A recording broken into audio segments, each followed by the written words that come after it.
Welcome back. Tom Hartman here with you.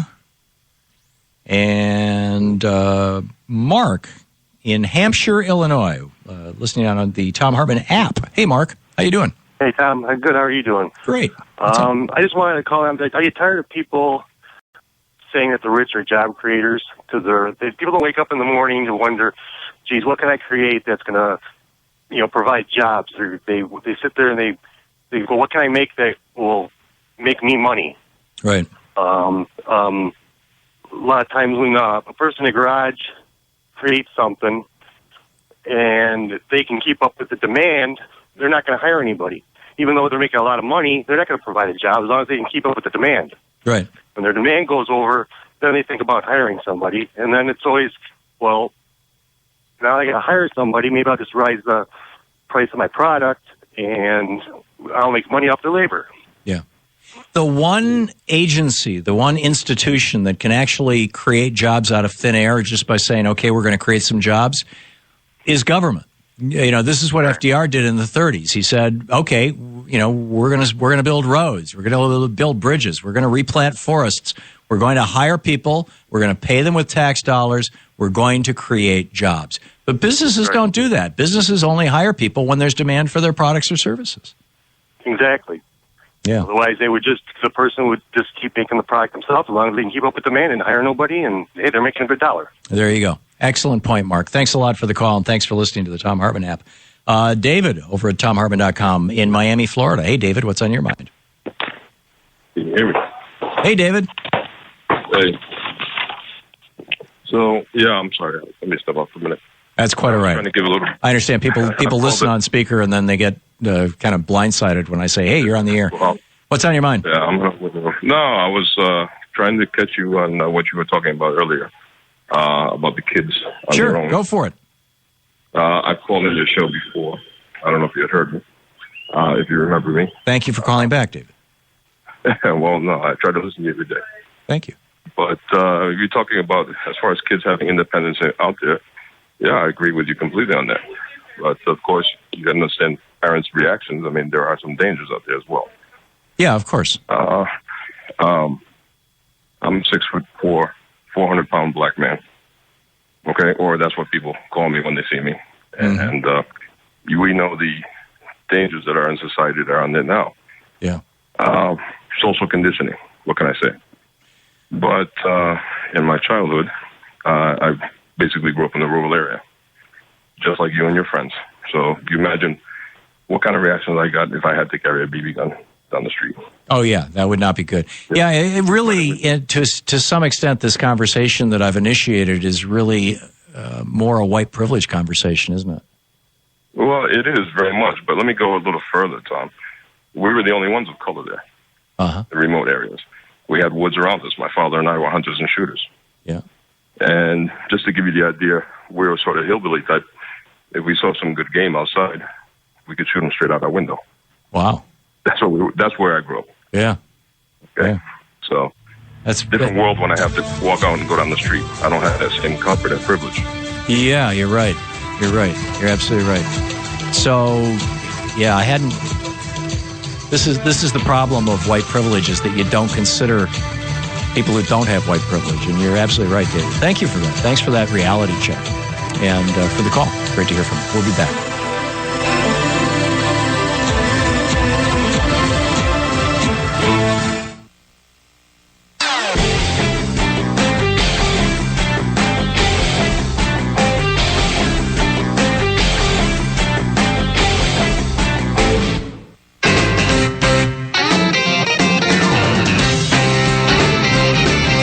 Defending America from the weapons of mass deception. Tom Hartman here with you, helping you win the water cooler wars.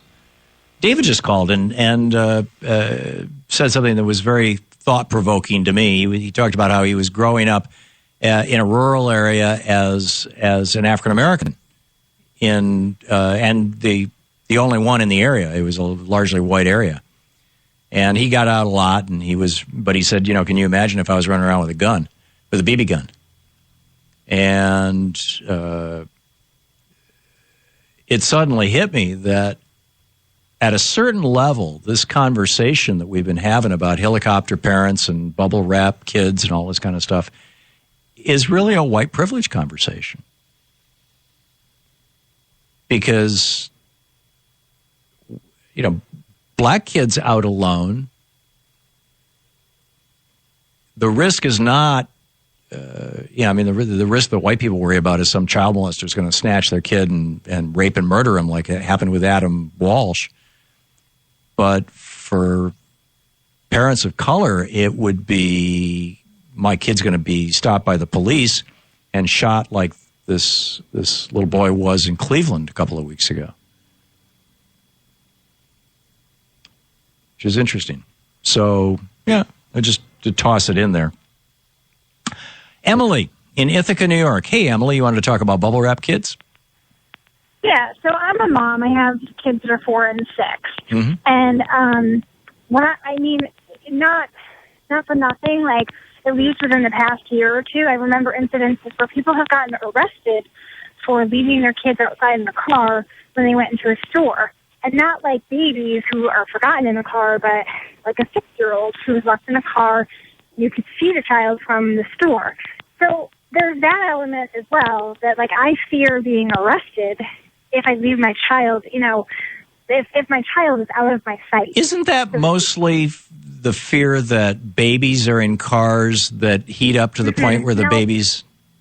Go ahead. That is a fear. That is something. But the people who have been arrested that I can think of are people who have like older children in a car. Really?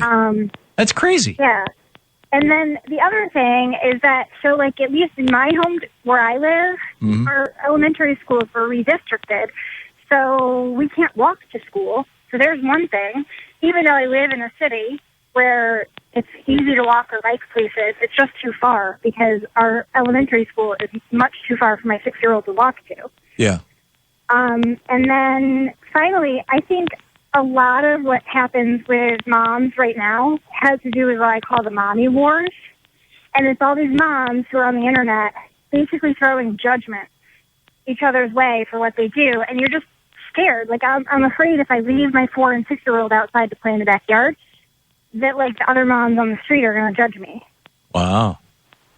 So, I don't know. Yeah, this is a tough time to be a parent. I suppose there's no ideal time to be a parent, but that's an interesting dimension. I'm all for my kids going out and playing without me there, but at the same time, like, I have never once had a parent just send their child over to my house to play with my kids in the backyard.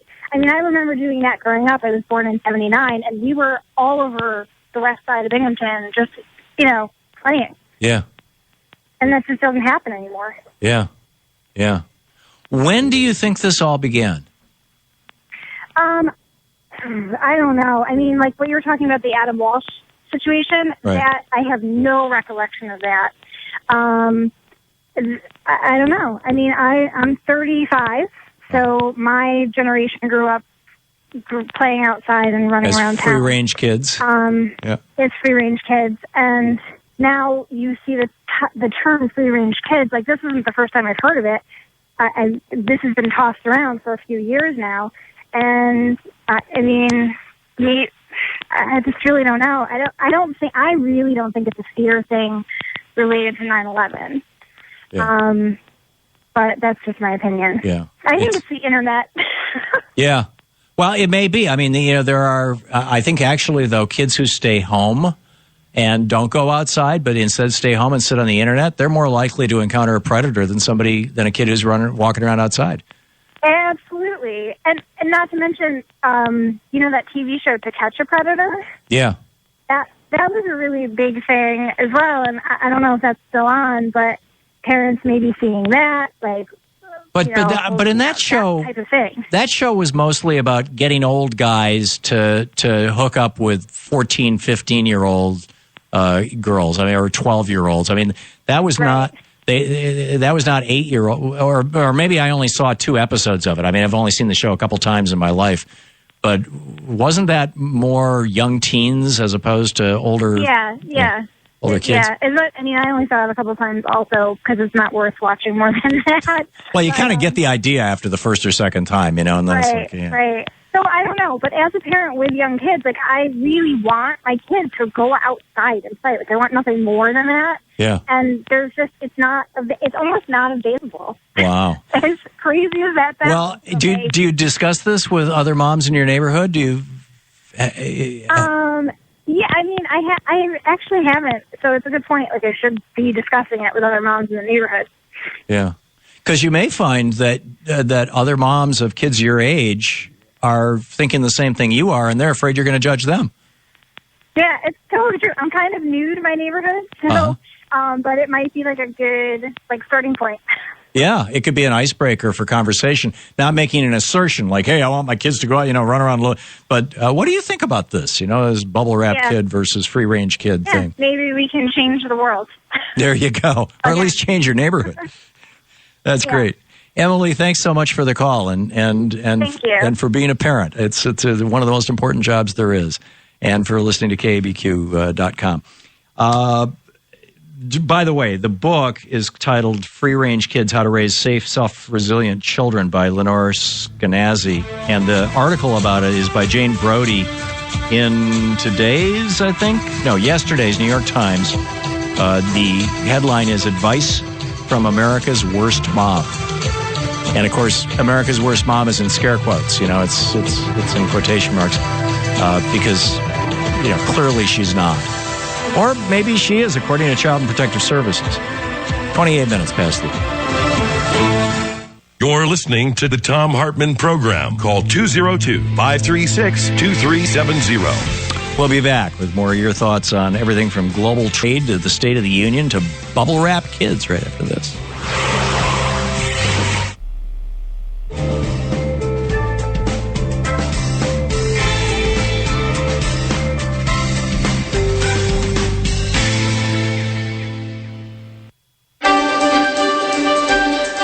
Thom Hartmann here on the best of the rest of science and green news. You need to know this. Last year's massive chemical spill in West Virginia had a much bigger effect than anyone realized. According to a new study by U.S. Geological Survey researchers, the 10,000 gallons of MCHM, the chemical responsible for contaminating drinking water in West Virginia, actually traveled as far as Kentucky, Indiana, and Ohio. While it may seem obvious that the chemical made its way downstream, researchers say that crude MCHM was found nearly 400 miles away from the incident. The USGS researchers explained that these findings are very important when it comes to spill response in the future and what role the U.S. government should play when contaminated water crosses state lines. In addition to proving the importance of oversight, the Freedom Industries spill showed how easily weak regulations on one chemical plant can threaten the lives of many Americans. We already know that inadequate safety precautions left 300,000 people without drinking water. Now we know that those weak standards impacted people hundreds of miles away as well. This massive spill is a prime example of why strong federal regulation and enforcement are important, why it takes a federal response to deal with an environmental disaster.